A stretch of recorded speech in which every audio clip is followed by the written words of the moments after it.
to bring some of my favorite wine to you guys at home.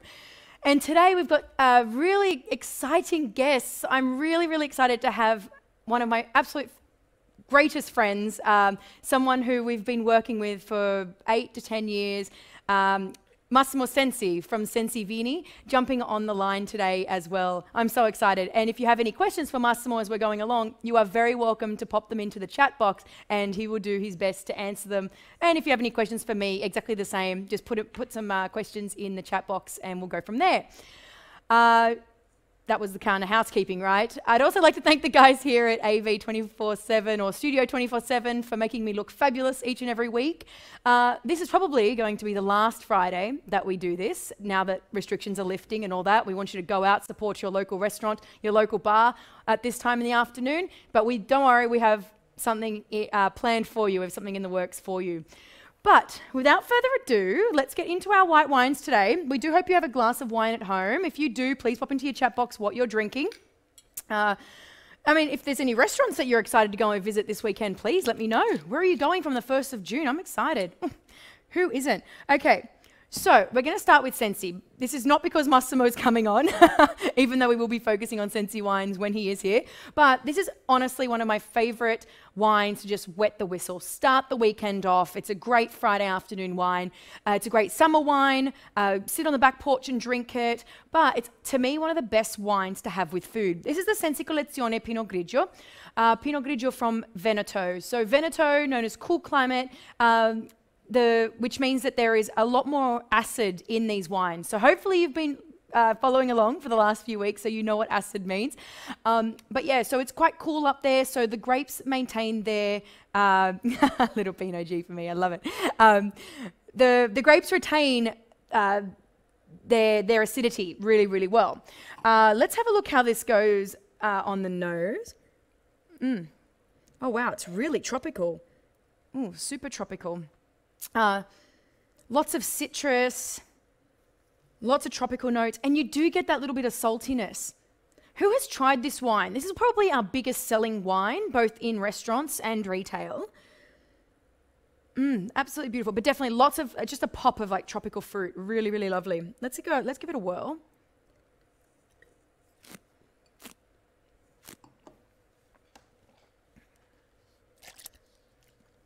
Oh yeah. Really vibrant. Actually, oh yeah, that acidity is really crisp, but it's not, you know, sometimes it's just like too much. This is really balanced, really soft on the palate. You can see how much acid I'm still like trying to speak. But yeah, all those characters still coming through, lots of tropical fruit, lots of citrus notes like that lemon peel and lime, and lots of minerality, like a saltiness on the back of the palate. Beautiful Pinot Grigio, dangerously good Pinot Grigio actually. That lime zest is absolutely stunning. And the finish, like, you know, how long has it been? Maybe 15 seconds, 20 seconds, and I'm still tasting it on the back of my palate. Trust me when I tell you, this is a great way to start a Friday. I do hope you've tried this Sensi Collection Pinot Grigio before. Again, great value for money, looking around like 20 bucks, you know, so 40 in a restaurant. Yeah, really great value Pinot Grigio from Sensi. But this is just the beginning of the Sensi wines today. We've got a lot to do. So before we get to Sensi, we're just going to move down to Sardinia, and we're going to have something a little bit more full-bodied. Just, you know, I'm just going to work my way up into the tannic Sangioveses that we're about to do. So this is Masson Manu's Vermentino di Gallura. Masson Manu estate is located in the Monti area of Sardinia. And it's just this extraordinary landscape of, you know, oak trees and rivers and lakes and, you know, like Mediterranean scrub wood. And, you know, you're looking, it's covering around 100 acres and about 45 hectares, sorry. And of that 100 hectares, about 45 hectares are planted with these vineyards. And they are mainly cultivated with this grape of Gallura, Vermentino. So like Massimo Manu's owner, Tenuta Mara in Emilia-Romagna, this place embraces biodynamic agriculture 100%. It really means that they limit human intervention and cultivate the vine according to the lunar and the planetary calendar. Instead of using fertilizers, you know, they'll treat the soil with different vegetable and animal preparations. And you would have watched a couple of episodes ago that I did I did a little bit of information. I really dove into what biodynamic agriculture was. But just a reminder, you know, biodynamic agriculture does not include any synthetic products, and the earth and the stars really set the rhythm of how they harvest and how they irrigate and all that kind of thing. And the sea wind and the exposure of the vineyards, the sea wind based on the exposure of these vineyards, you know, and the rich nature of the soil that really surrounds the estate really help them grow healthy grapes without any need of pesticides, herbicides, or any kind of chemical fertilizer, which is great. But let's have a look at the wine. So a lot more viscosity than the last one. What's the alcohol content? Cannot see the alcohol content. 13.5%, sorry, so about the same, but a little bit more viscous. So Vermentino, I'm looking for a lot more creamier this time. All right. Oh, wow. So yeah, you can smell it. So this wine actually spends about 3 months of aging on its lees and then 1 month in the bottle before release. You know, you got this more straw yellow compared to the previous one, which is more of that clear yellow. Let's have a smell.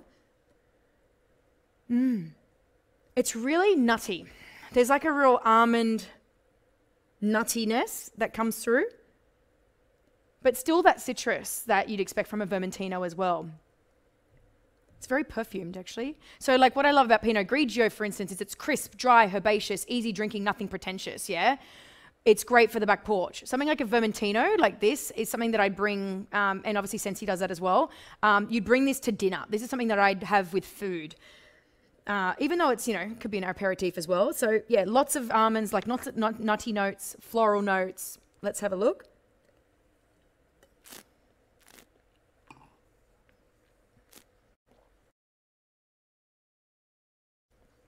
Wow. So whereas the previous wine was a lot more zesty acidity, this one's like creamy acidity. Will go with really, really well with like, you know, fish and shellfish. I guess that's part of the Sardinian culture, right? But it's beautiful. It's really round.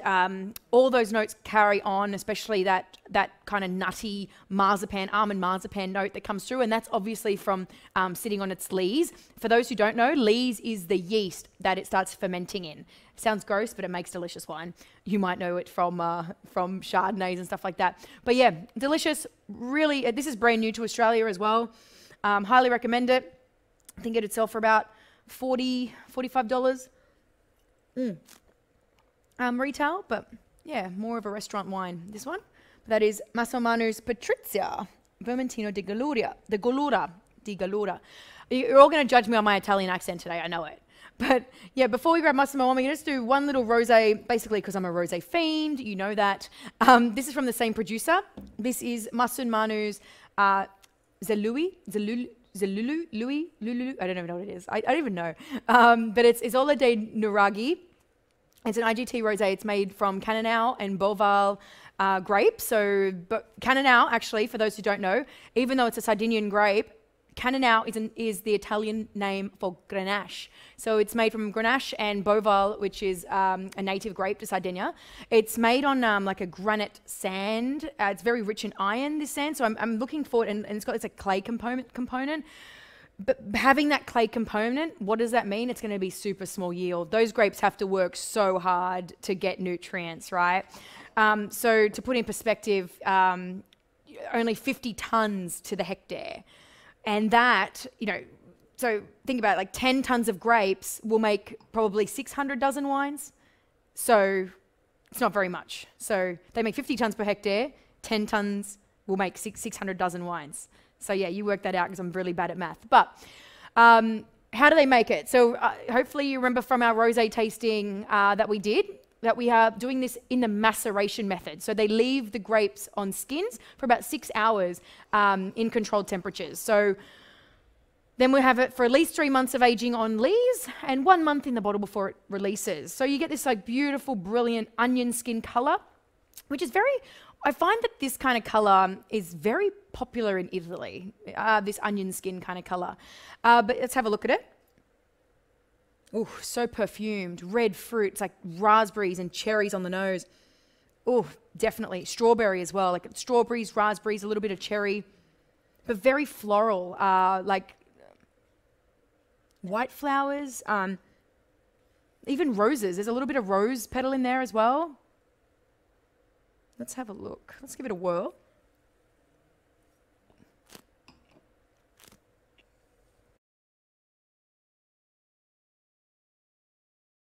Oh, super fresh and delicate. Okay, that's what we call dangerous. So it's slightly fruity. It's got really nice residual sugar, like residual fruit sweetness, but it's not sweet, it's very dry. But it's very fresh, very delicate. The acidity is very soft as well. I would say, delicious. It's very different. If you're very used to the Provence style of rosé, this has got a lot more body to it. Softer acidity to the Provence style. So great for aperitifs. I would have it with sushi, with some shellfish, with some raw fish. That, you know, that's kind of what I would be having with this, because there is that little bit of residual sweetness to it. So I think it'll really cut through anything that you have that's quite fatty. But yeah, so that's our little rosé. We do have these as part of our Italian Wine Week deals that we're doing at direct wine sellers as well. But highly recommend it. It's just landed in Australia. That's why it's exciting for me to taste it as well. But now we've come to that part of the day, the afternoon. Oh, does anyone have any questions before I jump on to Massimo? Any questions? No? Okay. I'm very, very honoured to be able to bring a very, very special person onto the show this afternoon as our first guest on In the Bottle. And thank you for the team here at Studio 24/7 for making it happen. Guys, without further ado, let me introduce to you one of my good friends and amazing owner of an amazing winery, Massimo Sensi. Hey, ciao, Massimo. Hi, Angelica. And good afternoon to you and to all Australian followers and wine amateur in Australia. I'm very, very, very proud to be your guest today. And, you know, you look great. You're the best wine anchor woman in Australia and probably elsewhere. So, you're too kind. You're too kind. Well, thank you you're so much. I doing know really how busy well. you are. I know how busy you are, so I appreciate you taking time out today. Massimo, before we start You know, trying some of the wine. It's a pleasure. Yeah, all good. Once we start trying, before we start trying some of the wine, I just have one, really quick question for you. Sensi's been around your 4th generation now, and you've had so much success. What do you think is the secret to that success? Well, that's a good question. Our family started to work in the wine in 1890. So my grandfather, long time ago, over under 30 years ago, started to work in the wine. And for all this time, we all maintain his teaching of honesty, of working hard, developing new things. And we build our reputation in wine and in relationship that I think it's on the base of our success. Yeah, actually, you just said something there. You mentioned something about like growing and creating new things. Like, what's the inspiration or the motivation, I guess, to keep innovating and growing at the moment? Well, the basic input, Angelica, is from our followers, from our consumers, that they express their that they like our wines, and they give us input to develop new things. We work every day on new wines. We like to discover new grapes and new winemaking technique. So, it's important for us to look beyond and to look to the future, because the wine business has a great potential development in the future. We're just at the beginning, we think. And that's why we put in a lot of efforts. I love that. You always have this startup mentality, which is really, really cool. Yeah, that's good. A startup mentality, I love it. Is fine. Even though you're amazing big business, you still think like a startup. It's awesome. So we're going to have a look at some wines together, which is exciting. We're going to go, we're going to start with the, we're actually going to start with the Ninfato. Ignore me. We're going to start with the organic sulfite-free range that you do, which is ridiculously popular here in Australia. What was the inspiration behind doing organics and sulfite-free wines? Well, sulfite-free has been one of the first challenges for us. It's important to say that there are a lot of consumers that are allergic to sulfites. So for us, it was important to check out how to reduce this impact on the drinkers. And we developed this technique of winemaking at very low temperature. So from the harvest till the fermentation and even the bottling, we keep the temperature very low. And we selected the best Sangiovese because Ninfato is 100% Sangiovese. We selected the best Sangiovese, the more healthy grapes in our vineyards. And the results is, I think, a very fruity wine, because when a wine is with low sulfites, besides the good effect on the health, you also have explosion of fruits, because sulfites normally delay this. And so you have an explosion of fruits that makes the wine very soft and very drinkable. You're very right with the explosion of fruit. Like, it just pops out of the glass. It's very aromatic for a Sangiovese. Very aromatic.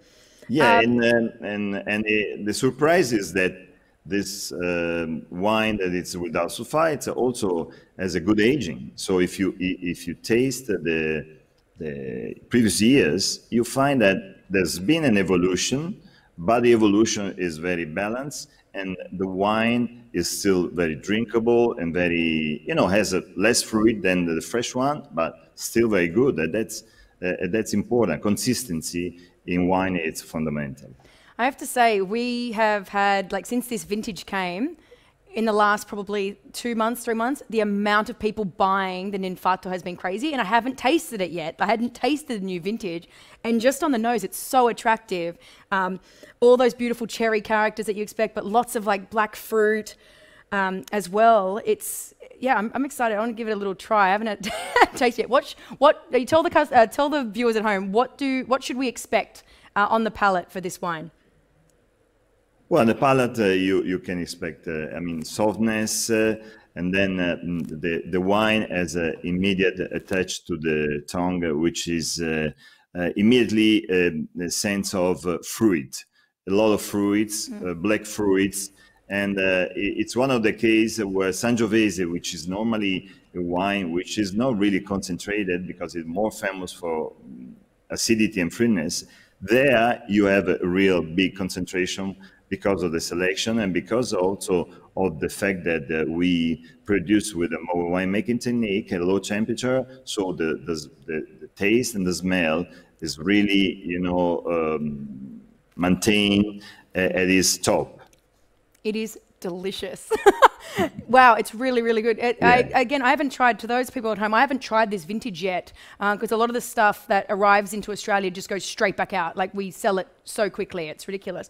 But you do get all those characters, you do get all that tannin, you get the acid, but it's so well balanced with the complexity of fruit. There is so much fruit to this wine. I can understand why the Australian market just goes crazy for it. Absolutely delicious wine. Good work. You keep doing that, Massimo.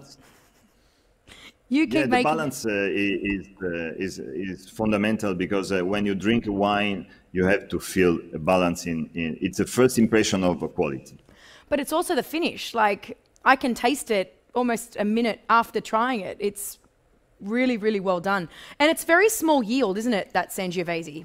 You don't make it all the time. Yeah, we selected, we have different clones of Sangiovese, and for the Ninfato, we choose the more proper one for this style of wine, of course. Mm-hmm. All right, so now we're going to have a look at one of my absolute favorite breakfast wines. I say that in jest. For me, breakfast wine. This is my breakfast wine. So this is the Vegante, which is for obviously a vegan wine. It's organic as well. Yeah. Can you explain what the difference is in making this wine compared to, say, your Campoluce or the Sensi collection Pinot Grigio, Chianti, for instance? Sure. The Vegante is another challenge we started because we wanted to recover the old recipe of Chianti, which is made of not only red grapes, but also white grapes. At the very origin, in the 800, in the past century, the Chianti was made of red grapes, Sangiovese and Canaiolo, but also a small percentage of white grapes, which were the Malvasia and the Trebbiano. At that time, the Chianti style was more light, of color, light in the mouth, but has a nice acidity and a nice smell. So along the years, the taste of the consumers has changed. So the white grapes have been cut away for making a wine more concentrated. We just recovered this old recipe, which is the original one, and we made this old style wine with new winemaking technique.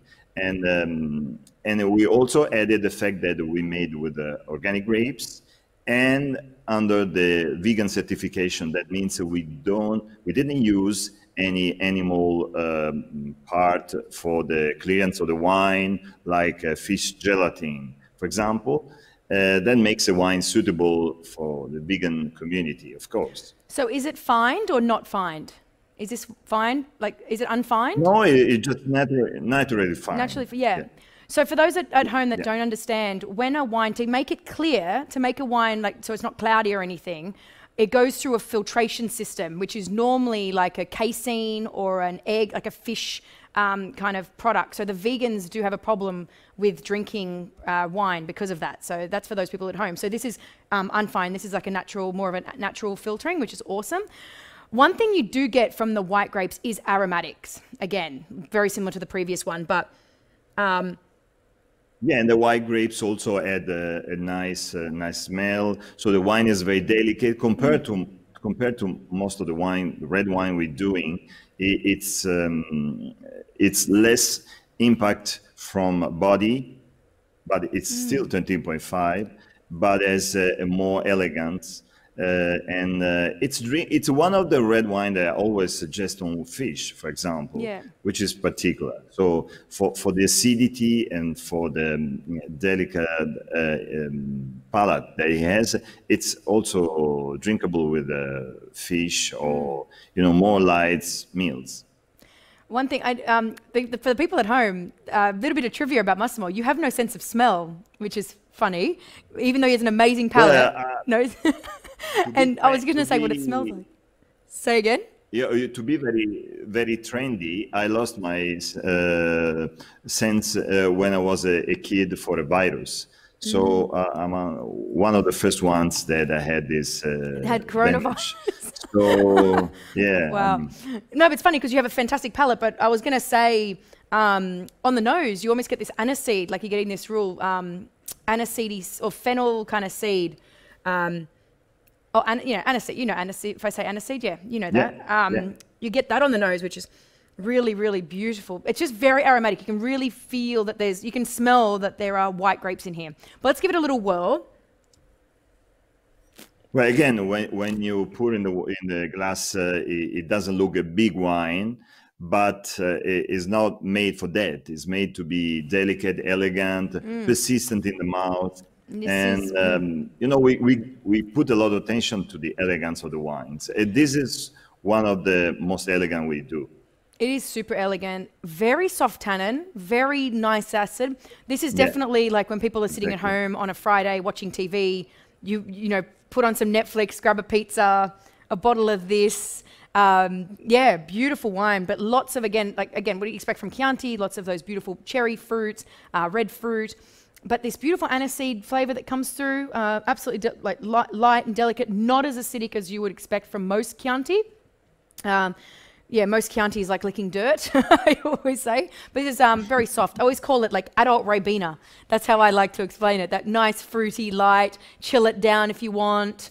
Drink it all day with some prosciutto. Well, the best you can do to understand is to try it. But for sure, you always find in our wines elegance, enjoyability, and the taste is made to be understood. It's not complicated. I mean, maybe we make it more complicated now, describing it, but it's simpler than it is. I mean, simple, but it's really good. Like sometimes you don't want to think about what you're drinking. You just want to drink it and enjoy it, and it really complements food. Highly recommend that. Again, a very, very popular wine here in Australia. I always say, Angelica, that the best way to learn about wine is to drink a wine, because at the end the wine has to explain itself. I mean, we cannot explain too much. You know, it's the wine itself that has to express itself. Of course, absolutely. And one thing I always say with the Sensi wines is if you want to understand Italian wine, start with the Sensi wines because they're technically sound, absolutely perfect, not hard to understand. Awesome, awesome wine. But now it brings us to something that I absolutely love is the Super Tuscans. And I think you do some incredible Super Tuscans. We've highlighted the Colagonzi, we've highlighted the Bulgari, we've highlighted the Gavronato on previous shows. Today I'm really excited to show the Mantello. You know, why are making amazing Super Tuscans so important to Sensi? Well, Super Tuscan is not an appellation to clear the concept, but it's an I.G.T, so a simpler appellation that is made famous by the producer. So for this reason, we think that make a Super Tuscan like Mantello, which has been our flagship since many years, is important because it shows that beyond the appellation, we can make very good I.G.T, for example. And then in the I.G.T appellation, you have the chance to mix up more grapes, to blend more grapes together, which is not allowed in the classic appellation like the D.O.C.G. And in this particular case in Mantello, we use Sangiovese from our grapes, from our vineyards, plus Shiraz, also from our vineyards, to create this blend 70% Sangiovese and 30% Shiraz, with 12 months of French oak medium toast, barrique. And again, we have a wine that has a good fruit, you know, is a very well-bodied wine, but in the same time is a wine that maintains its fruitness along the years. So it's a wine which is good for aging and good for drinking now. And it's really gamey on the nose. It's beautiful. And this is, oh, it's 2013, that's why, delicious. This is a wine that you've won many awards for. Is getting awards important to you, or are you just focused on making good wine and, you know, just if awards come, they come? Well, the question, Angelica, because as everyone else to get awards, it's important to recognize officially our you know, quality, but in the same time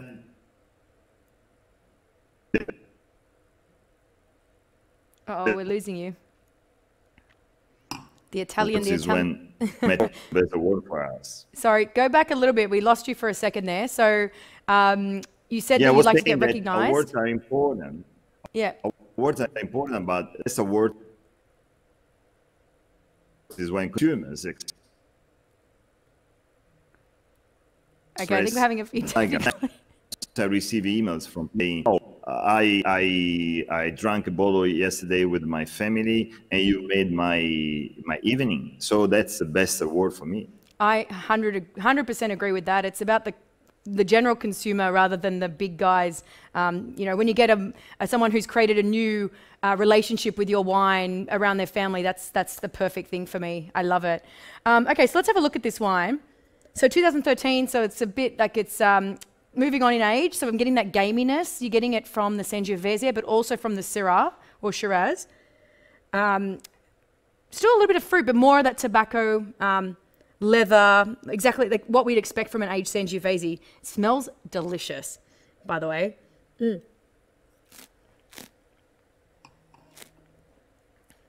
Nah, see, we're going to swallow that because that's... Well, on the Mantello, you can feel in tobacco. Also, you can feel the toast of the French oak, which is always very balanced. You know, remember that balance is important. I mean, the wine has to be very well integrated with the wood aging. So we don't like the wines which are overtaken by the wood. We like to put a touch of wood, which makes like a little dressing on the palate. just a little bit, just give it a little bit of a boost. But yeah, that's what I love about it as well. It shouldn't have. I think that wines should not be overpowered with oak. I think oak is a vessel, and if we can use a little bit of oak just to enhance what's already happening, that's great. You know, with this, guys, you're getting that tobacco leather, the fruit. You're getting like this dried plum, dried cherry on the back of the palate. Really good with the steak. The acidity's gorgeous, and the finish, like I can still taste this wine. You know, however long it's been since I had my last sip. But this is definitely for the Australian market. Like if you're used to Australian Shiraz and you're looking at how I'm going to get into Italian wine, start with something like a Super Tuscan, in my opinion, and Massimo can probably back me up, because there's got a lot more body to them. And yeah, I just think that they're just more relatable to the Australian market when they're just getting started, you know. Once they get used to it, they'll start drinking Chiantis and all that. But I think this is a very nice place to start if you have not tried Italian wine before. Would you agree? It's also the best wine to understand the culture in Tuscany, because if you look at the style of the Mantello, you understand that the style of food in Tuscany is very more driven to meat, game, grilled meat. So something where the taste is quite,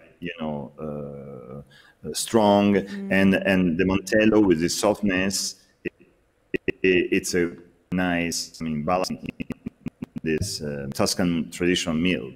Beautiful. No, it's gorgeous. One of my best memories of you, Massimo, was when we were in Tuscany and we had a massive bistecca at that little restaurant. Yeah. Oh my goodness, it was so good, so good. You were welcome to have the second one. I can't wait. Bistecca with Massimo is always the best. Does anyone out there have any questions? Because we've got one more wine to go. I just want to see if anyone has any questions. I'd love to know if COVID will impact any of 2020 Sensi vintages, and have you had to adapt? So yeah, can you see how has COVID affected Sensi, Massimo? Thank you, Matthew. Well, that's a proper question. Unfortunately, the times are leaving and make it difficult for everybody. But to be honest, on winemaking, and more specifically on grapes and vineyards, there's no impact. The virus or whatever is taking is not having any impact on the plant, on the working in the vineyards. We're moving forward on our regular programs, and the only thing we expect that the season will be good, and it should be. Until now, there has not been any freeze, so we expected to have a hot summer. And thank God, the virus didn't affect till now anything about the vineyards. It will probably create some other trouble, in the market, because there are a lot of restaurants closed still in Italy. We just opened up, and yeah, but we like to be positive, and we think that we'll cross over this. Beautiful, thank you. Is there any other questions out there? No, awesome. Well, I have a really quick question. Can you let us in on any secrets of what's in development for the future? Oh, that's a good question, but I can tell you, because we are good friends. We're working this on... This is going to... no one's going to see this. Okay, thank you, because it's really secret. I don't want to... I want to know the secrets. Come on. What are the secrets? Secrets today. But anyway, any jokes apart, we work in a super white Tuscan wine. We have recovered some old white grapes. We have planted Petit Manseng, we planted Vermentino, and we have planted Malvasia. And the challenge now is to make a powerful, very suitable for long aging white wine, which is difficult because Tuscany has a very hot climate in the summer. So they hard to make a strong white wine in this climate. But we believe we can do. We have chosen a certain part of our land. We planted these 3 vineyards, 3 grapes, and we have other projects that we will reveal later on the winemaking technique. We'll work with the local winemaking university as we're doing for our main project. So yeah, it's I'm another excited. I want more challenge. whites. I want more whites from you. We've only got Yeah, the Vernaccia, the Vermentino.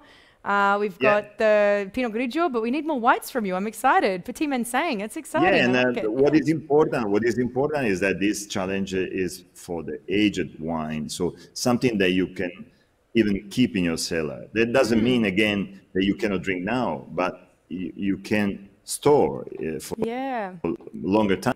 And then we're working on, we already worked, to be honest, on 2 red grapes, the Ciliegiolo and Pugnitello. Ciliegiolo and Pugnitello are very, very particular grapes, not common in Tuscany. But Ciliegiolo is called in English cherry grape because of its cherry taste. Is something exceptional. We made already our first harvest, but we're going to release the wine next year because we want to make sure that the plant expresses its best. And Pugnitello, it has a very thick skin and has a very good character. So there are 2 new grapes, new but all very old in the same time, that you will taste soon in the next year. I'm excited. I'm so excited to try new things, especially because, you know, there are, 1,300 native grapes in Italy and we don't get to see them here. So I'm excited. Okay, well, do you still have time to just do... Do you have time to do one more wine with us? Do you have time? It will be my... We're going to just finish. Speaking of wines that you can drink now. So speaking of wines you can drink now. You're going to drink at any time. All right. So speaking of wines you can drink now, this is a 2014 Brunello Di Montalcino. So I haven't tried this yet, which is why I wanted to bring it on the show. Because I've been having a lot of the 10s, which is like the superstar vintage, the best vintage you've ever tried. If you're looking for a Brunello, find some 2010s. I mean, or 2000s or 2004s, but 2010s was amazing. Then we had the 12s, and we've just had the 14 land. Now, the one thing I know about Brunello Di Montalcino, the 2014 was one of the coolest and wettest vintages in Italy that they've actually seen, and particularly in the Montalcino region of Tuscany. But thanks to the expertise of most of the dedicated producers, like Sensi, there are some lovely Brunellos from this that has just been released, but you can drink them now. Yeah, so it's been linked to this vintage has been linked to the washout of 2002, with few exceptions. You know, this 2014, what I'm expecting from this is going to be vibrancy. Compared to the 2013s are still sitting in barrel, whereas this is very vibrant. It's what I'm expecting. Anyway, we'll see when we try it. But yeah, let's have a look. Is there anything you can add to the 2014 vintage, Massimo? To be honest, has been complicated. Has been a year where the quality has affected the year. What we did this year, we just selected, we made a smaller quantity because consistency year by year. You know, there are some producers that they interrupt the production for the year because to record is not a year to remember, but to give consistency to our production. And we just selected the best grapes, harvested in the right moment. Of course, the quantity is very small, but I think we made, again, we made a good product for the year. And it's important that consumers can taste even a year where, you know, the weather has affected the harvest. It's important that they understand, tasting the wines along the vintages, what has happened in the vineyards. And in the same time, the 15, which has been a better year from harvest perspective, is coming in a few months. So, you know, you can expect different Brunello. And, you know, Brunello appellation is really difficult in terms of understanding because there's one grape that has to express a lot of things. which is always difficult. You know, you can blend, you can mix with any other grapes. So it's Sangiovese Grosso, straight, and you know, you really need to make a good job to make it, you know, standing out from the crowd.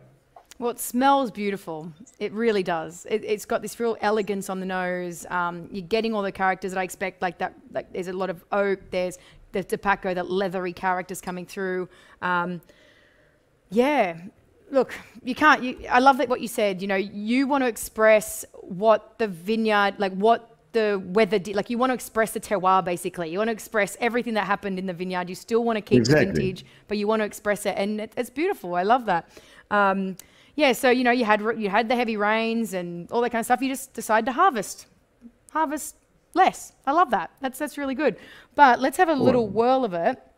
If anyone out there has not tried Brunello Di Montalcino, I highly recommend it. It's one of my favorite things in the world. And you can really pick them up at great prices these days as well.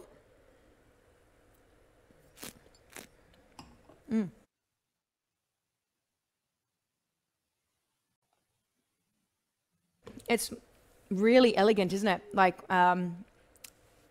super chalky tannin. Yeah, great with food, but you're getting a lot, even though it's 2014, you're getting all that cherry coming through on the palate, which is really good. Well, the Sangiovese and Montalcino is a very small hill, as many might know. So you have a different exposure, different temperature, different soil. That's why Montalcino is very important. And there you can have also, of course, different taste of the Sangiovese. And but all that chalk and all that dry tannin, like the really dry tannin, lovely acid, so well integrated. How long in oak does this? How long does this have to stay in oak? Remind me. Well, the law in Italy for Brunello Di Montalcino speaks about 4 years aging, but the time that you can keep in the oak, in barrel, big barrel, can be, you know, 2 years, 3 years.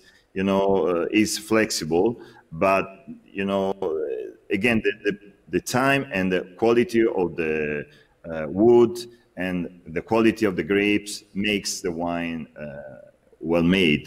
So it's always a balance of the work that you're doing that makes a result. I have to say, like, even though it's a 14, so I'm someone who just loves to drink wines young. I don't understand why you age them for too long. I prefer wines young because I don't know, it's like fruit, I guess. That's a good comment. Yeah, of course, but I just feel that 2014, it's still got cherry, like it's still got fresh cherry. So I drink this now. This is definitely a wine I would drink today. I would not age it any longer, but still, if you were to age it 5-6 years, you'd get more of that dried cherry. So it's got time, but it's got time, but it's definitely ready to drink, which is awesome for Brunello. I like that. Well, it is after long sleeping. It's time to wake up and be drunk. So.